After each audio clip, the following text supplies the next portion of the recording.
1990년 1월 서울 한복판의 샛별 룸사롱은 어둡게 살아가던 20대 초반 남성들의 객기로 인해 지옥과도 같은 피바다가 되고 말았다.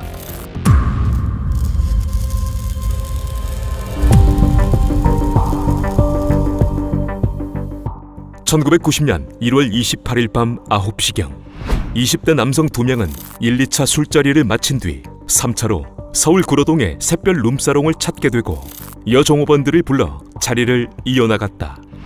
그들은 시간이 지나며 여종업원들에게 2차를 원했으나 불편했던 여종업원들은 이를 거절했고, 그러자 그들은 그런 술집이 어디 있냐며 난동을 부리게 되는데, 이때 오랫동안 업소를 운영하며 그쪽으로 잔뼈가 굵었던 가게의 사장은 어디 와서 까부냐며 남성 2명을 내쫓아버렸다.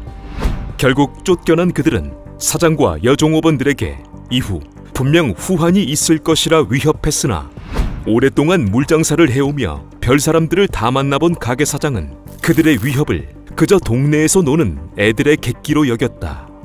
이후 상황이 정리되자 가게 사장은 여종업원들에게 가게를 정리하고 일찍 들어가라 당부한 뒤 먼저 귀가하게 되고, 이때 2명의 여종업원들은 한 잔 더 할까 싶어 가게에서 웨이터로 일하던 남자친구와 인근 당구장에서 일하던 남자친구를 불러 술자리를 하게 된다. 한편 같은 시각 쫓겨난 게 분했던 20대 남자 2명은 씩씩대며 밤거리를 헤매게 되고, 그러다 도저히 참을 수가 없었는지 그들은 범행을 계획한 뒤 가리봉동에 있는 숙소에서 연장을 챙겨 새벽 1시 30분경 쫓겨난 가게를 다시 찾아 연장을 휘두르고 말았다.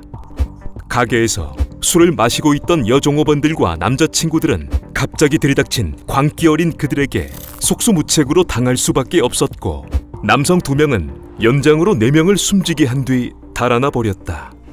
사건 다음 날 다시 가게로 나온 사장은 유혈이 낭자한 충격적인 현장을 목격하게 되는데, 멀쩡했던 가게 안은 전과 달리 끔찍하고 처참하게 변해 있었고, 여종업원 2명과 그녀들의 남자친구 2명이 숨져 있었던 것이었다. 이후 신고를 받은 경찰은 사건 당시의 상황을 전해 들은 뒤 지문과 머리카락 그리고 현장에 남겨져 있는 범인의 흔적들을 수집해 수사를 시작했고, 동종 전과자들과 최근 출소한 자들 중 24살의 조경수, 22살의 김태화가 용의자로 드러났다. 그런데 이들에 대한 수사를 이어나가던 경찰은 그들이 이미 지명수배범이었다는 사실과 충격적인 그들의 과거를 알게 되는데, 샛별 룸사롱 사건의 용의자인 조경수와 김태화, 그들은 어떤 자들이었을까? 조경수는 전남 나주 출신으로 중학교 때까지의 성적은 하위권을 맴돌았고, 그렇게 가정과 학교에 적응하지 못한 그는 고등학교에 진학하지 못했다. 때문에 중학교를 마친 뒤 일자리를 얻기 위해 서울로 온 조경수는 유흥업소 등에서 일하다 구로동에서 오토바이를 훔쳐 10대 시절 이미 전과자가 되었고, 19이 되던 1985년 그는 고향인 나주로 돌아가 2살 후배지만 어릴 적부터 친하게 지내온 김태화를 만나게 된다. 어려운 가정 환경에서 성장한 김태화는 역시 중학교 시절 자전거를 훔치고 남의 물건을 빼앗는 일들로 소년원을 드나들었고, 그런 김태화에게 조경수는 택시에서 현금을 훔치자는 범행을 제안해 실행에 옮겼다. 그렇게 그들은 10대 후반부터 특수강도 혐의 등으로 5년형을 선고받고 옥살이를 하다 1989년 12월 출소했으나, 이후에도 정신을 못 차린 그들은 3천만 원을 모아 술집이나 차리자는 허황된 꿈을 꾸게 된다. 이후 3천만 원을 모으려 했던 그들은 수단과 방법을 가리지 않고 밤거리에서 사람들의 돈과 심지어 자동차까지 빼앗았으며, 그렇게 생긴 돈으로 그들은 샛별 룸사롱 사건 26일 전인 1990년 1월 2일 광주의 백양 룸사롱이라는 곳에서 술을 마시게 된다. 분위기가 무르익어 갈 때쯤 여종업원은 김태화에게 전과자처럼 생겼다, 마음에 안 든다는 말을 장난삼아 하게 되는데, 이때 평소 외모에 자신이 없었던 김태화는 자신을 비웃는다 생각해 연장을 휘둘렀고, 이로 인해 결국 여종업원이 숨졌으며 이를 말리려던 가게 주인도 중경상을 입게 되었다. 이 사건 이후 숨어 지내던 그들은 1월 19일경 자신들에게 지명수배가 내려지자 서울 가리봉동의 벌집촌으로 거주지를 옮겼고 그렇게 숨어 지내다 오랜만에 한잔하자며 나간 샛별 룸사롱에서 그렇게 비인간적인 사건을 저질렀던 것이었다. 이렇듯 몇 차례의 악행으로 이미 전과자였던 그들을 샛별 룸사롱 사건의 용의자로 지목한 경찰은 사건 이후 전국에 공개 수배를 내렸고 그들의 가족과 주변 인물들을 대상으로 탐문 수사를 이어갔으나 그들은 쉽게 걸려들지 않았다. 2월 내내 수사를 이어가던 경찰은 과정에서 조경수가 수원의 한 공중전화에서 친누나에게 전화를 건 사실을 확인했고 또한 조경수의 애인으로부터는 2월 28일경 이들과 함께 대전에 갔다가 평택 부근에서 그들이 내렸다는 진술을 확보했다. 경찰은 진술을 바탕으로 그들이 수원 인근에 있을 것이라 판단한 뒤 수원과 평택의 공인중개사, 비디오 대여점, 만화방 등에서 탐문 수사를 이어갔고 그러다 그들이 새빵을 얻을 때 그리고 만화책 등을 빌릴 때 조경수는 조영호로 김태환은 정주연이라는 가명을 사용한 것을 알아낸 다음 서서히 수사망을 좁혀갔다.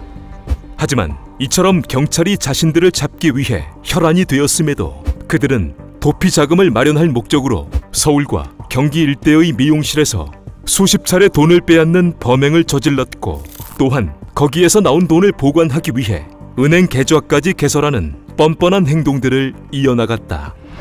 결국 한 달 넘게 수사를 이어간 경찰은 한 부동산의 주인으로부터 그들이 수원 세류동에 새빵을 계약한 사실을 알아냈고 마침내 3월 5일 경찰은 그들이 머물고 있는 새빵을 급습해 조경수는 붙잡았으나 하필 이때 외출 중이었던 김태환은 조경수가 잡혀가는 모습을 보고 난 뒤 그대로 도망쳐버렸다.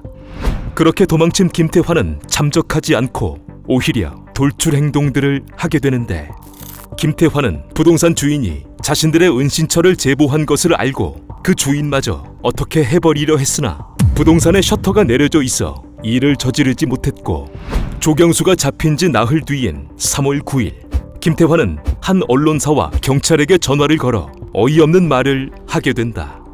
언론사에 전화를 건 김태환은 자신을 샛별 룸사롱 사건의 범인이라고 밝힌 뒤 우리의 범행은 불우한 환경에서 자란 자신들이 부자들을 향한 사회의 심판이자 민주화를 위한 행동이었다는 말도 안 되는 주장을 했고 인터뷰를 한 뒤 자수하고 싶다는 말을 전했다.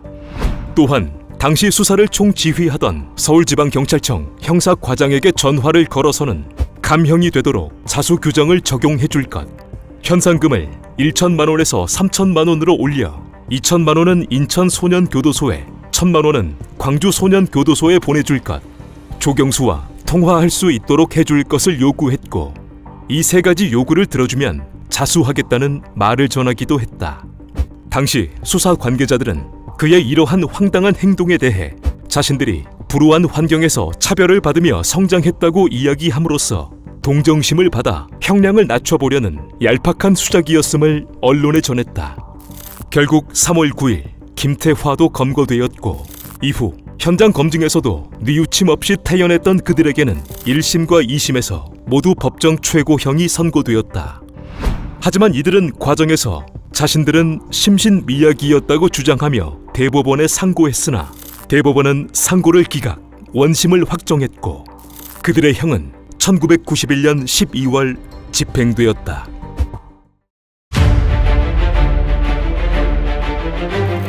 (2004년) 서울 반포동 일대의 업소에서 일하며 살아가던 한 여성의 지하방은 어둡게 살아가던 30대 남성으로 인해 피바다가 되고 말았다.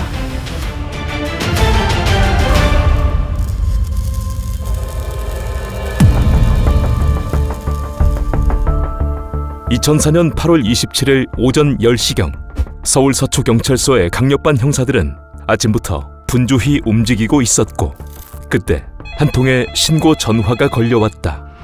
내용은 반포동 한 건물의 지하 새방에서 이상한 냄새가 나고 새들어 사는 여성도 며칠째 보이지 않는 데다 인기척까지 없는 게 아무래도 그 방에 무슨 일이 생긴 것 같다는 것이었다.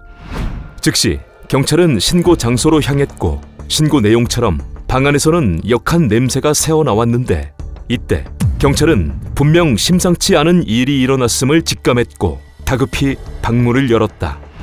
그러자 방에서는 숨 쉴 수 없을 정도의 역한 냄새가 나고 방 안에는 혈흔이 낭자해 있으며 방 한 구석에는 한 여성이 7군데나 자창을 입고 복부에는 범행 도구가 꽂혀 있었는데 그녀는 숨이 끊어진 지 일주일 정도 돼 보였다. 당시는 한여름이었기에 사람이 숨이 끊어진 채 며칠간 누워 있었다면 어떠한 상황인지는 설명하지 않아도 짐작할 수 있을 터. 당시 수사했던 경찰에 따르면 그 현장은 차마 눈을 뜨고 보지 못할 정도였다고 한다. 쓰러져 있던 여성은 방에 새들어 살던 마씨.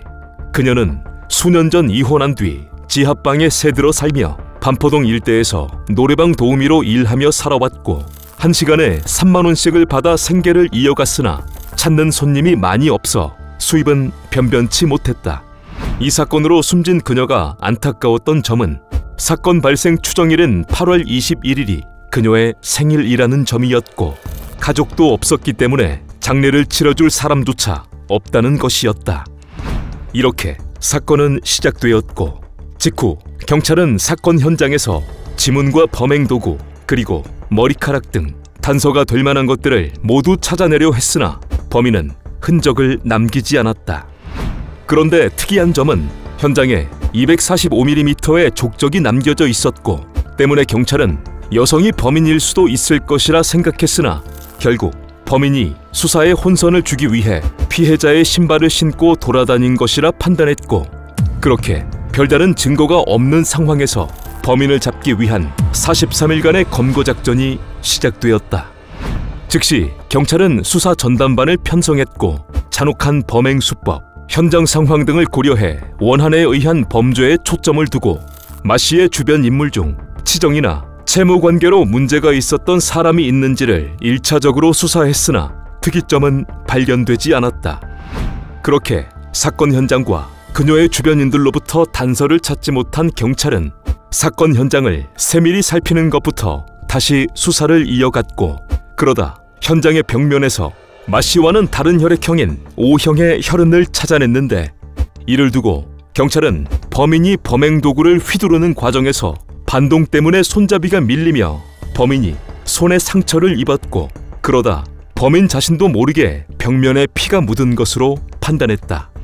그렇게 경찰은 범인의 혈액형으로 추정되는 O형의 혈흔을 찾아내기는 했으나 여전히 결정적인 단서는 발견되지 않았고 어느덧 사건 발생 한 달이 되어가며 추석이 가까워졌는데 이때 경찰은 사건 현장을 찾아 억울하게 세상을 떠난 마씨의 명복을 비는 위령제를 지내주었다.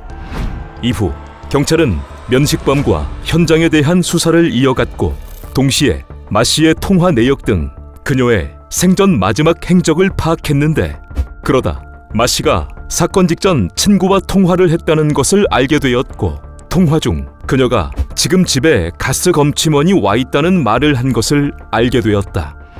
이에 경찰은 즉시 반포동 일대의 가스 검침원들을 대상으로 대대적인 수사를 벌여보았으나 모두 사건과는 관련이 없었는데 그렇게 사건 발생 한 달이 넘어갈 무렵 마침내 사건의 실마리가 풀리게 된다.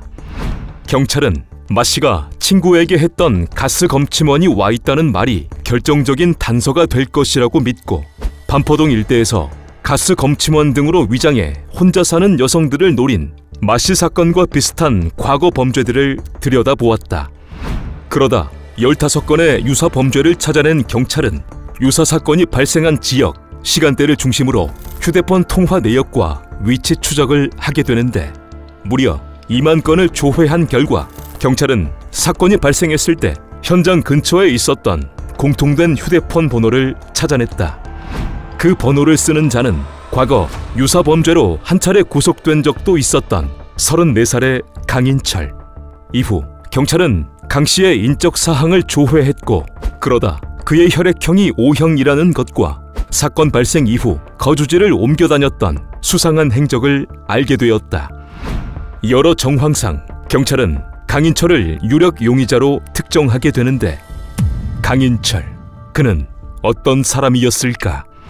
제주도가 고향인 강 씨는 어린 시절 어머니와 3명의 새어머니가 모두 집을 나가버린 환경에서 성장했고 그때부터 자신이 버림받았다고 생각한 그는 이후 여성에 대한 증오감을 키워갔으며 20대 후반이 되는 1999년 서울로 올라온 뒤에는 단란주점에서 일을 하며 살아왔다. 그러던 2000년 그는 한 여성을 만나 동거를 시작했으나 관계는 6개월 만에 종쳤고, 이때 또다시 버려졌다고 생각한 강 씨는 이때부터 자신이 단란주점에서 일하며 생활 패턴을 잘 알고 있는 유흥업소 여성들을 대상으로 범행을 저지르게 된다. 그렇게 강인철은 2001년 12월 반포동 골목의 어느 집에서 한 여성이 나오자 위협하며 범죄를 저지르기 위해 집 안으로 다시 데리고 들어갔는데, 그 방에는 또 다른 여성 2명이 잠들어 있었다. 이때 악랄했던 강인철은 3명의 여성을 제압해 교대로 몹쓸 짓을 하고 이불을 덮어쓰게 한 뒤 지갑을 털어 도망쳤고, 직후 이 여성들이 신고해 붙잡혔으나 이때 그는 초범이라는 이유로 징역 3년, 집행유예 4년을 선고받아 4개월 만에 풀려났다.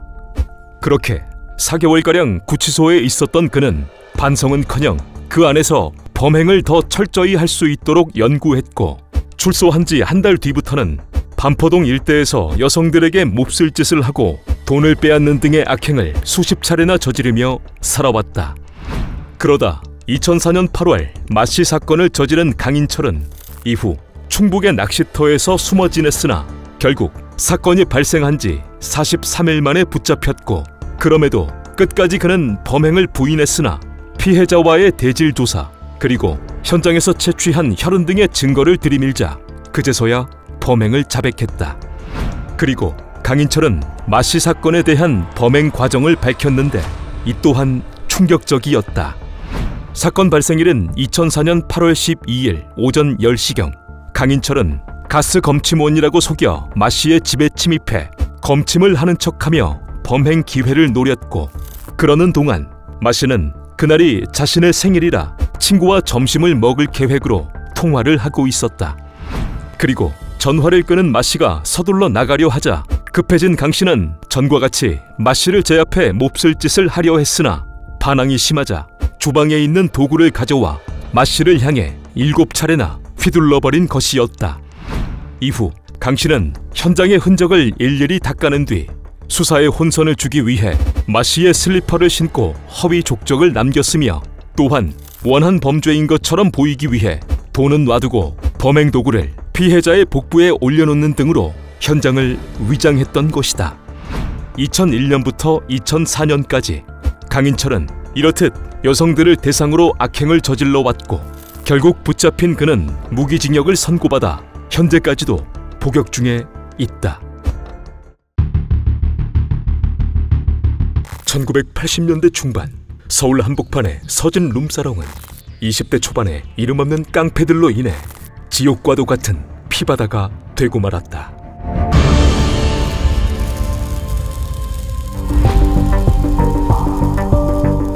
(1986년 8월 14일) 저녁, 휴일인 광복절을 하루 앞두고 서울 역삼동에 있는 룸사롱 서진회관에는 많은 사람들이 모여들었다.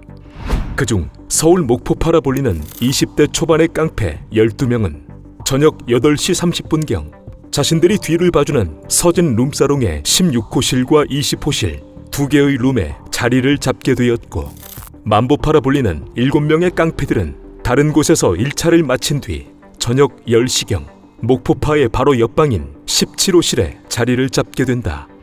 여기서 목포파는 두목 장진석이라는 사람이 1984년 11월 주먹세계를 장악할 목적으로 목포 출신의 전과자들을 규합해 결성한 조직이었고, 이렇게 4가지 정도 나름대로의 룰을 정해놓고 움직이던 자들이었다. 또한 그들은 야구방망이로 사람을 치는 등의 연습을 하며 세력을 확장했으나 당시 주먹세계에는 계보가 없는 이른바 동네 깡패들에 불과한 자들이었다.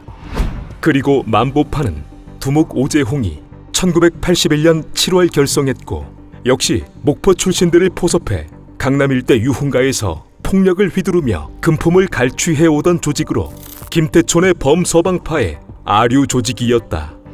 그들은 그렇게 벽 하나를 사이에 두고 각자의 자리를 하고 있었으나 이들은 목포 출신의 선후배 사이였고, 얼마 후 그들은 사소한 시비로 인해 희대의 사건을 일으키게 되는데 그 시작은 이러했다.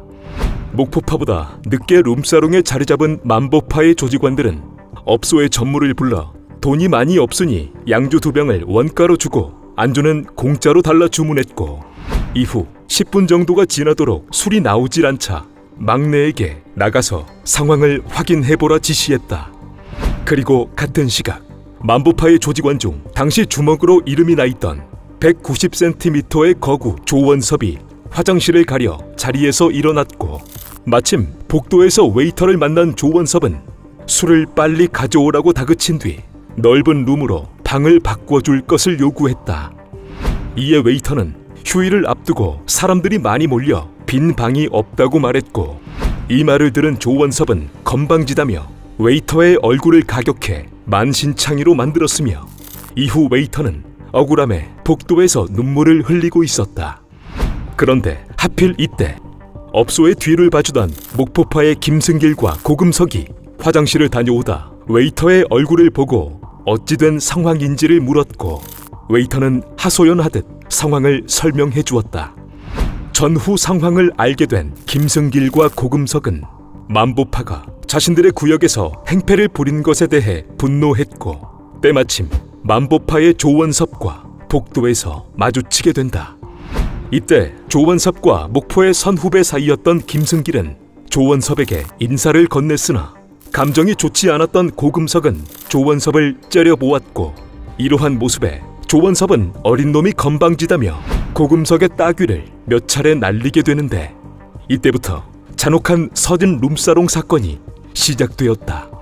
고금석은 조원섭에게 맞는 동안 계속해서 소리를 지르며 반항했고, 상황을 알게 된 만보파의 조직원들도 룸에서 나와 고금석을 때리는데 합세하게 된다. 그렇게 소란스러운 상황이 이어지자 목포파의 조직원들도 룸에서 뛰쳐나왔고, 만보파에게 맞서려 해보지만 동네 깡패에 불과하던 목포파는 자신들보다 더 잘나가는 만보파에게 선뜻 덤벼들지 못했다. 그렇게 서로 대치하며 감정이 격해지던 그때 목포파의 칼잡이 김동술이 항상 휴대하고 다니던 연장을 꺼내들었고, 이 모습을 근본 없는 어린애들의 객기로 보던 만보파의 조원섭은 할 테면 해보라는 반응을 보였다. 결국 감정을 이기지 못한 김동술이 연장으로 조원섭의 팔을 내려치며 이 사건은 유혈 사태로 이어졌고, 이후 목포파는 무려 20분 가까이 평소 갖고 다니던 연장과 야구 방망이 등으로 만보파의 하체를 집중적으로 난자하는 무차별적인 공격을 가했다. 조원섭을 비롯한 만보파의 조직원들은 목포파에게 속수무책으로 당할 수밖에 없었고, 그 결과 사소한 시비였던 이 사건은 만보파 4명이 그 자리에서 숨지는 희대의 사건이 되고 말았다. 그리고 목포파의 조직원들은 이후 더욱 놀라운 일을 벌이게 된다. 목포파의 조직원 2명은 업소의 종업원들에게 신고하면 가만두지 않겠다고 말한 뒤 숨진 만보파 4명을 어깨에 둘러매고 자신들의 자동차 트렁크에 옮겨 실은 뒤 평소에 알고 있던 정형외과에 교통사고 환자라 말하며 수술실과 계단 등에 버리고 도주하는 황당한 일을 저지르게 된다. 서울 한복판에서 일어난 이 사건을 당시 언론들은 앞다투어 보도했고, 그들에게는 수배가 내려졌으며 대대적인 수사가 시작되었다. 한편 사건 이후 흩어져 강남의 여관 등을 전전하던 목포파의 조직원 중 몇몇은 다음날 사건이 커지는 걸 보고 자수했으나 도망쳐버린 목포파의 두목 장진석과 칼잡이 김동술의 행방은 알 수 없었다. 수사를 이어가던 경찰은 사건 이후 그들이 구리와 전주, 영암 등을 전전하다가 밀항을 하려 했으나 실패했고, 결국 낚시꾼으로 위장해 전북 임실의 작은 섬에 숨어들었다는 것을 알게 되었다. 이후 형사 5명은 그들을 잡기 위해 장진석과 김동술이 숨어있던 헛간을 급습했고, 그들은 과도와 낚시도구 등으로 10여 분간 형사들에게 맞서 보았으나 결국 붙잡혔다. 사건의 주범인 목포파의 두목 장진석과 칼잡이 김동술, 그들은 그렇게 붙잡혔으나 압송되는 과정에서 계속 반항했고, 자신들을 잡으러 형사들 5명만 온 줄 알았다면 더 대항했을 것이라 말하는 등 뻔뻔한 모습을 보였으며 사무라이처럼 살다 간다, 이제 우린 끝났다는 말들을 중얼거리기도 했다. 또한 그들은 서울로 압송된 뒤에도 취재진을 향해 무슨 말이 듣고 싶냐는 등의 뻔뻔한 모습을 일관했으나 현장 검증부터는 그제서야 사태를 파악했는지 죄송하다는 말을 언론에 전했고, 재판을 받을 때의 그들은 울먹이며 앞으로 자신들은 어떻게 되는지 묻는 등 검거 당시와는 상반되는 모습을 보였다고도 한다. 결국 목포파의 조직원들은 검사로부터 인간이기를 포기한 자들이라는 말을 들으며 1987년 10월 사건의 주범인 김동술과 고금석은 법정 최고형을 선고받았고, 장진석 등은 무기징역형을 선고받았으며 1989년 형이 집행되었다. 1986년 이름 없는 깡패들의 객기로 일어난 서진 룸사롱 사건은 그렇게 마무리되었으나, 이로 인해 한 대학은 깡패 양성소라는 오명으로 대학의 이름까지 바꾸었고, 국민들이 깡패들에게 치를 떨게 만드는 등 사회에 큰 충격을 주었으며 현재까지도 희대의 사건으로 기록되어 있다.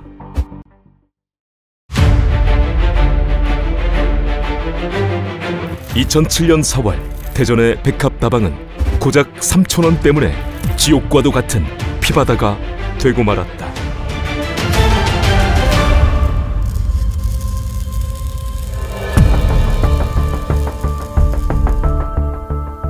(2007년 4월 15일) 일요일 오전 8시 대전 신탄진동. 일요일 오전이었기에 거리는 다소 한산한 가운데 근방에 있는 백합다방은 장사 준비가 한창이었다. 백합다방의 종업원 최 씨는 먼저 나와 다방의 내부 청소를 마친 뒤 외부 청소를 위해 밖으로 나갔고, 그러던 8시 45분경 갑자기 한 남성이 다방 안으로 들어오더니 다짜고짜 카운터로 향해 금고에서 3만 원 정도의 현금을 빼냈다.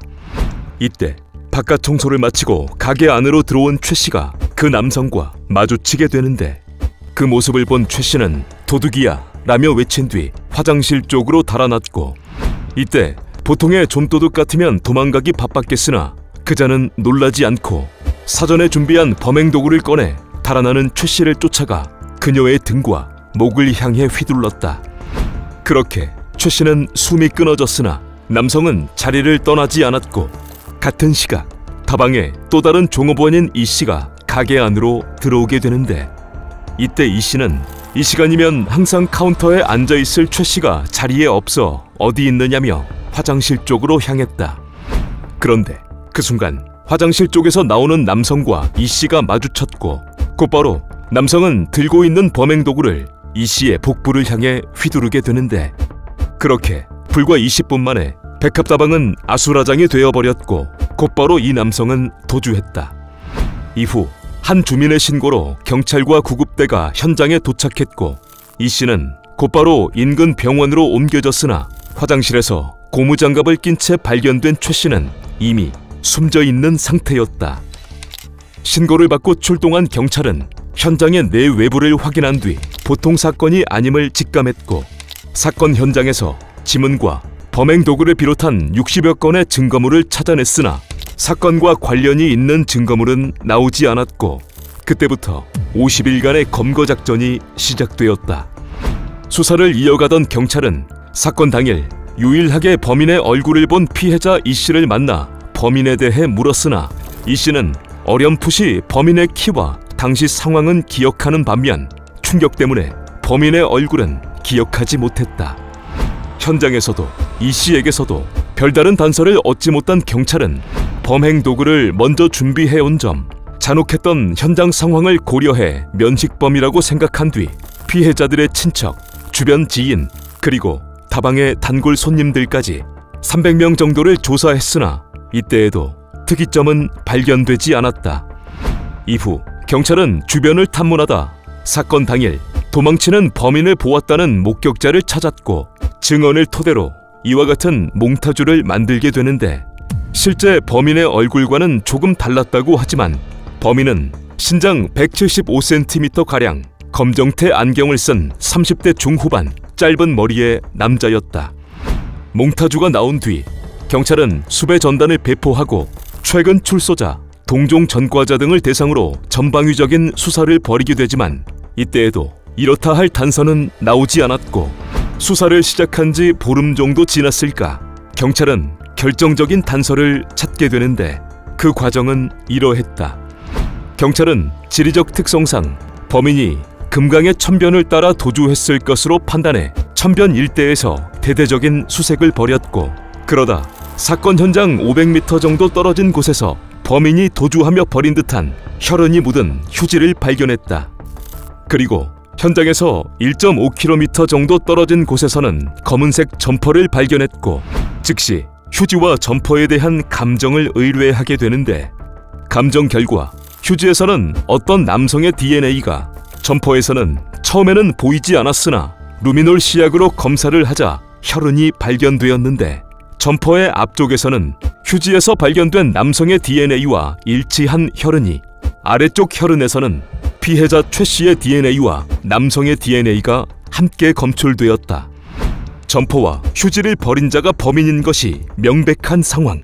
이제 점퍼 등에서 발견된 DNA를 비교해 잡기만 하면 되기 때문에 경찰은 피해자들의 주변 인물과 동종 전과자 등 여러 사람들과 DNA를 비교해 보았으나 일치되는 사람은 나오지 않았고 또다시 수사는 난항을 겪게 된다. 그런데 이때 점퍼 안에서 크라비트라는 점안액이 발견되며 사건의 실마리가 풀리게 되는데 이 약은 백내장 등의 안과 수술을 받은 이들이 염증 예방을 위해 쓰는 약이었고 의사의 처방전이 있어야 살 수 있었기 때문에 점안액을 처방받은 사람들의 명단을 확보한 뒤 점퍼에서 나온 DNA와 일치하는 사람을 찾아내면 범인을 잡을 수가 있는 것이었다. 하지만 당시 그 약을 처방받은 사람은 전국적으로 1900명이나 되는 상황.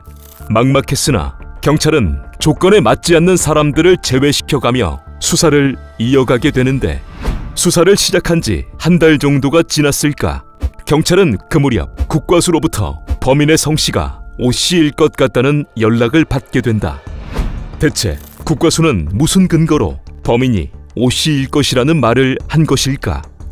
당시 국과수 연구원들의 말에 따르면 남성만 갖고 있는 Y 염색체는 아버지에서 아들로 유전되기 때문에 범인의 Y 염색체를 분석하면 범인의 성씨를 알아낼 수 있겠다 싶어 점퍼 등에서 나온 DNA를 여러 성씨와 비교했다는 것이었고 그 결과 오씨성을 가진 사람들에게서만 나타나는 특징이 발견되었다는 것이었다.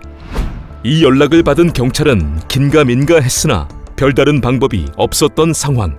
즉시 경찰은 용의자를 크라비트 점안액 처방자 1900명 중 오씨성을 쓰는 사람 50명으로 압축했고 직후 사건 현장 주변에 오씨들이 모여 사는 집성촌으로 향해 19명에게 동의를 얻어 DNA를 채취한 뒤 범인의 DNA와 대조해 보았다. 그러다 범인의 DNA와 비슷한 친척을 알게 되고 탐문 결과 친척으로부터 과거 비슷한 사건을 저지른 조카가 있다는 말을 듣게 되는데 그는 크라비트 점안액 처방자 명단에도 있었던 35세 오이균이라는 자였고 친척을 통해 들은 그자의 과거는 매우 충격적이었다. 오 씨는 어린 시절 충남에서 거주해오며 가족들의 사랑을 많이 받았으나 어린 시절부터 도벽이 심하고 학교 생활에도 적응을 못해 중학교 2학년 시절 중퇴했고 이후에는 아버지의 농사를 도우며 지내왔다고 하는데 그때부터 그는 성인 잡지와 영상물에 중독되어 살아왔다고 한다. 그렇게 성장한 오 씨는 17이 되는 1989년 1월 초 한 동네에 사는 69세의 노 씨를 산으로 끌고 가 몹쓸 짓을 한 뒤 숨지게 했고 4개월 뒤인 5월 또다시 62세의 신 씨에게도 똑같은 방식의 악행을 저질렀다. 그리고 3개월 뒤 그는 동네에서 놀고 있는 7살 아이를 산으로 데려가 몹쓸 짓을 하려 했으나 아이가 울자 발각될까 싶어 숨지게 한 뒤 암장해버렸고 결국 붙잡힌 그는 당시 소년범으로서 받을 수 있는 최고형 15년형을 선고받아 2005년에 만기 출소했다는 것이었다. 결국 이러한 과거의 오이균은 백합다방 사건의 범인으로 특정되어 사건 50일 만인 2007년 6월 4일 경기도 광명에 숨어 지내다 붙잡혔고 직후 오 씨는 범행을 인정하며 범행 동기를 밝혔는데 이 또한 충격적이었다. 그는 범행 전날인 2007년 4월 14일 충북에 있는 아버지 묘소에 들렸다가 서울로 가려 했으나 기차 시간이 많이 남아있는 것을 보고는 근처의 성인 오락실로 향해 시간을 보냈고, 그러다 차비까지 몽땅 써버린 그는 고작 차비 3,000원을 구하기 위해 이러한 악행을 저질렀던 것이었다. 2007년 4월 고작 3,000원 때문에 2명을 숨지게 한 오이균. 그는 검거 이후 반사회적 인격장애를 진단받고 무기징역을 선고받아 현재에도 복역 중에 있다.